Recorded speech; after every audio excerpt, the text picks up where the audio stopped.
ಸಮರ್ಪಿಸಿಕೊಂಡ ಗುರು ಯಾರು?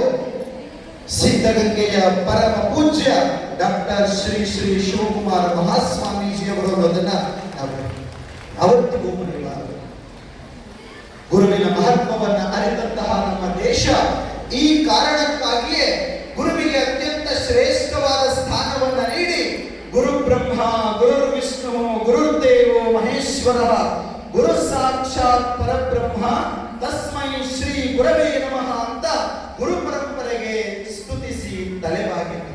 ಆತ್ಮೀಯರೇ, ಒಬ್ಬರು ಹಿರಿಯರು ಹೇಳ್ತಾರೆ, ಸೂರ್ಯನನ್ನ ತಕ್ಕಡಿಯ ಒಂದು ತಟ್ಟೆಯಲ್ಲಿಟ್ಟು ಗುರುವನ್ನ ತಕ್ಕಡಿಯ ಇನ್ನೊಂದು ತಟ್ಟೆಯಲ್ಲಿಟ್ಟಾಗ ಗುರುವೇ ಹೆಚ್ಚು ತೂಗುತ್ತಾರೆ ಅಂತ. ಯಾಕಂದ್ರೆ ಸೂರ್ಯ ಬಾಹ್ಯದ ಒಂದು ಕತ್ತಲೆಯನ್ನ, ಹೊರಗಿನ ಕತ್ತಲೆಯನ್ನ ಕಳೆದ್ರೆ ಗುರುವಾದವನು ಅಂತರಂಗದ ಕತ್ತಲೆಯನ್ನ ಕಳೀತಾನೆ.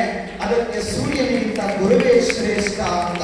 ಒಬ್ಬ ಇಂಗ್ಲಿಷ್ ಕವಿ ಹೇಳ್ತಾನೆ ಗುರುವಿನ ಬಗ್ಗೆ, ಗುರುವಿನ ಮಹತ್ವದ ಬಗ್ಗೆ, guru means it's not a person, guru means it's not a person, it's a power ಅಂತ. ಗುರು ಅಂದರೆ ಒಬ್ಬ ವ್ಯಕ್ತಿಯಲ್ಲ, ಗುರು ಅಂದರೆ ಒಂದು ಮಹಾಶಕ್ತಿ. ಗುರು ಅಂದರೆ ಒಬ್ಬ ವ್ಯಕ್ತಿಯಲ್ಲ, ಗುರು ಅಂದರೆ ಒಂದು ಮಹಾನ್ ಶಕ್ತಿ ಅಂತ ಹೇಳ್ತಾರೆ. ಆತ್ಮೀಯ ಬಂಧುಗಳೇ, ಅನೇಕ ಮಂದಿ ಶಿಕ್ಷಕರು ಶಿಕ್ಷಕ ವೃತ್ತಿಗೆ ಬಂದ ತಕ್ಷಣ ಓದೋದನ್ನ ಮರೆತು ಬಿಡುತ್ತಾರೆ. ನಾವು ಶಿಕ್ಷಕ ವೃತ್ತಿಗೆ ಸೇರಿದ್ದಾಗಿದೆ, ಯಾಕೆ ಓದಬೇಕು, ಪಠ್ಯ ಪುಸ್ತಕಗಳಲ್ಲಿರೋದನ್ನ ಪಾಠ ಮಾಡಿದ್ರೆ ಸಾಕಾಗಿದೆ ಅಂತಾರೆ. ಆದರೆ ದಿನವೊಂದರಲ್ಲಿ 17 ಗಂಟೆ ಓದುತ್ತಿದ್ದಂತಹ ಸರ್ವಪಲ್ಲಿ ರಾಧಾಕೃಷ್ಣನ್ ಅವರು ಪುಸ್ತಕಗಳನ್ನ ಕೊಂಡುಕೊಳ್ಳೋದಕ್ಕೆ ತಮ್ಮ ಹೆಂಡತಿಯ ಮೈ ಮೇಲಿನ ಒಡವೆಗಳನ್ನೇ ಮಾರಿ ಪುಸ್ತಕಗಳನ್ನ ಕೊಂಡುಕೊಂಡು ಒಂದು ದಿನದಲ್ಲಿ 17 ಗಂಟೆಗಳನ್ನ ಓದೋದಕ್ಕೆ ಮೀಸಲಾಗಿಡುತ್ತಿದ್ರು. ಅದಕ್ಕೆ ಅವರನ್ನ ಜಗತ್ತಿನ ಅತ್ಯಂತ ಶ್ರೇಷ್ಠ ಶಿಕ್ಷಕ ಅಂತ ಇವತ್ತು ಇಡೀ ಜಗತ್ತು ಗುರುತಿಸಿದೆ.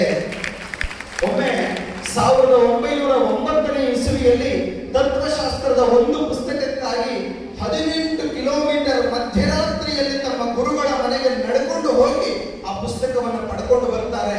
ಇದು ಶಿಕ್ಷಕರಲ್ಲಿ ಇರಬೇಕಾದಂತಹ ಜ್ಞಾನದಾಹವನ್ನು ನಮಗೆ ತಿಳಿಸುತ್ತೆ.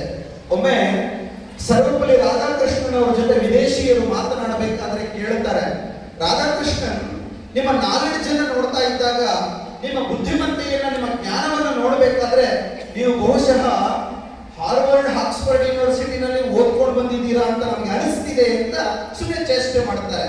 ಅದಕ್ಕೆ ರಾಧಾಕೃಷ್ಣನ್ ಏನ್ ಹೇಳ್ತಾರೆ ಗೊತ್ತಾ, ನಾನು ಹಾರ್ವರ್ಡ್ ವಿಶ್ವವಿದ್ಯಾಲಯಕ್ಕೆ, ಆಕ್ಸ್ಫರ್ಡ್ ವಿಶ್ವವಿದ್ಯಾಲಯಕ್ಕೆ ಓದೋದಕ್ಕೆ ಹೋಗೋದಿಲ್ಲ, ಅವರಿಗೆ ಕಲಿಸೋದಕ್ಕೆ ಹೋಗ್ತೇನೆ ಹೊರತು ಕಲಿಯೋದಕ್ಕೆ ನಾನು ಹೋಗೋದಿಲ್ಲ ಅಂತ ಹೇಳೋದು. ನೀವು ಅಂದುಕೊಳ್ಳಬಹುದು ಓದ್ರ ಅಂತ, ಬರೀ ಅವರ ಮಾತಿನಲ್ಲಿ ಹೇಳಲಿಲ್ಲ. 1920ರಿಂದ 1930ರವರೆಗೆ 10 ವರ್ಷಗಳ ಕಾಲ ಪ್ರಪಂಚದ ಎಲ್ಲ ವಿಶ್ವವಿದ್ಯಾಲಯಗಳಲ್ಲಿ ಪಾಠ ಮಾಡೋದಕ್ಕೆ ಹೋಗ್ತಾರೆ.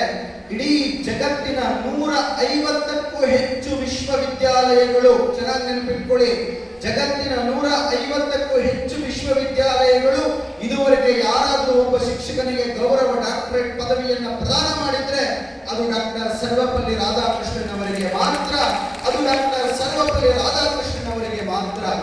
ಅಷ್ಟೇ ಅಲ್ಲ, global teacher of modern times